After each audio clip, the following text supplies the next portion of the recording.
ይህ ፍቅር በደብዳቤ የተሰኘው የገጠር ወጋችን ነው።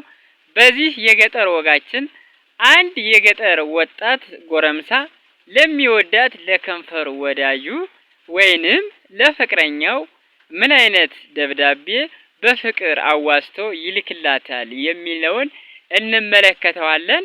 ቀጥታ ወደ ግጥማችን። አግዘኝ ብሎኛል ወንድምሽ ቁፋሮ፣ አግዘኝ ብሎኛል ወንድምሽ ቁፋሮ፣ ከቤታችሁ በላይ ከላይኛው ጓሮ። እኔም በበኩሌ እሺ ብየዋለሁ፣ ወንድምሽ ነውና እንዴት አደርጋለሁ።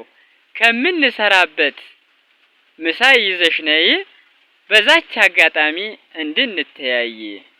ከድንቹ መሬት ከማሽላው ማሳ፣ ከድንቹ መሬት ከማሽላው ማሳ፣ በአንድ ተሰባስበን እንበላለን ምሳ።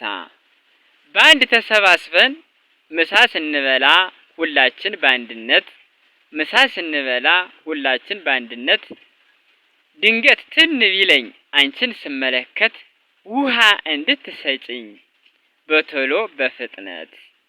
አለንጋው ጣቶችሽ ሲያርፉ ከደረቴ፣ አለንጋው ጣቶችሽ ሲያርፉ ከደረቴ፣ ስልምልም ስልምልም አይልም መቅረቴ፣ ድግፍ እንድታረጊኝ በክንድሽ ካንገቴ ብሎ ደብዳቤውን ጽፎ በፖስታ አሽጎ ሊልክላት ይችላል።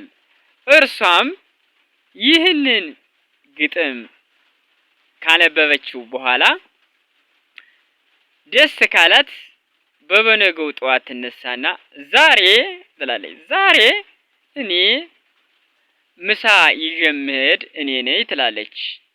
ነገር ግን ምናልባት እህቷ ወይም እናቷ አይ አንቺ ቤት ነው የምትውይ፣ እኛንን ምሳ ይዘን የምንሄድ ሊሏት ይችላሉ።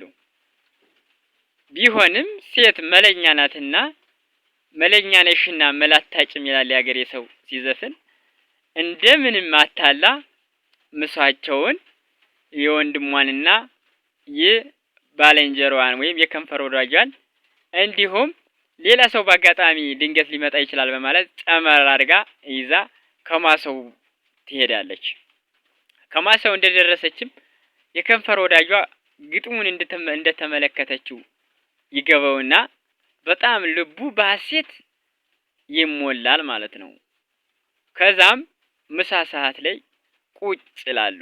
ቁጭ ብለው ከበው ፎጣቸውንም ወይንም ጥላ ፀሐይ እንዳይመታቸው ዘርግተው በአንድ ላይ ክብ ሰርተው ምሳ ሲበሉ አይን አይኗን እየተመለከተ መብላት ይጀምራል።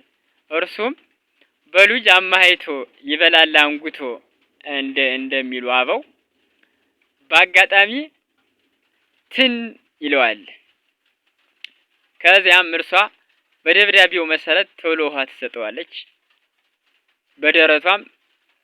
በደረቱንም በጣቶቿ ደገፍ ታደርገዋለች። እርሱም የዛን ጊዜ ቀለስለስ ይላል። ከዛም በኋላ የሱ ግጥም ስኬት እንደመታለት ይመለከትና ደስ እያለው ፍቅሩን በዛ አጋጣሚ ያጣጥማል ማለት ነው። ቪዲዮ ከተመቻችሁ ሰብስክራይብ አድርጉ፣ ላይክ አድርጉ፣ ኮሜንት ጻፉ። አመሰግናለሁ። ጠብቀው ጎጃሚው እባላለሁ። ከጎጃም ነው ይሄንን ቪዲዮ የምሰራላችሁ። ሰብስክራይብ አድርጉን፣ 1000 አስሞሉን። የገጠር ልጆችንም ዩቲዩበር አድርጉን እንላለን። እናመሰግናለን።